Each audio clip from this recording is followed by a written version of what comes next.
আজকে আমি এই জায়গায় আসছি মনে অনেক বড় দুঃখ নিয়ে।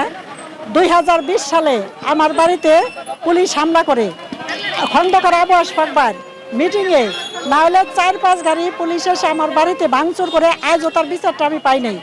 আমি কারোর কাছে বিচার না, আমার ভাই খন্দকার আবু আশফাক ভাইয়ের কাছে আমার এই বিনত অনুরোধ যে আমাদেরকে বাদ দিয়ে যেহেতু কমিটি দিয়েছে, এই কমিটি আমরা মানি না, মানবো না। কমিটি নতুন করে আমি ভাইকে অনুরোধ করব যে ভাই একটু বিবেচনা করবেন এবং আমাদের এই বিষয়টা দেখবেন, তাহলে এর চেয়ে আরও বেগমান আন্দোলনে আমরা নামতে পারি। কারণ আমাদের এটা পছন্দ হয় না, কারণ কাজের পর দিয়ে রাজনীতি হয় না। একজন মানুষ সমাজে তার গ্রহণযোগ্যতা থাকতে হয়, সেই গ্রহণযোগ্যতা যদি না থাকে তাহলে তার রাজনীতি মানায় না। আর আমার বাড়িতে দুহার থানায় কেউ ওই সময় কেউ জায়গা দিতে পারে নাই। 2020 সালে আমার বাড়িতে যেভাবে পুলিশে ভাঙচুর করছে, আমার ক্ষতিগ্রস্ত করছে, তা আমি যদি কমিটি না পাই তাহলে এই থানায় কে পাবে?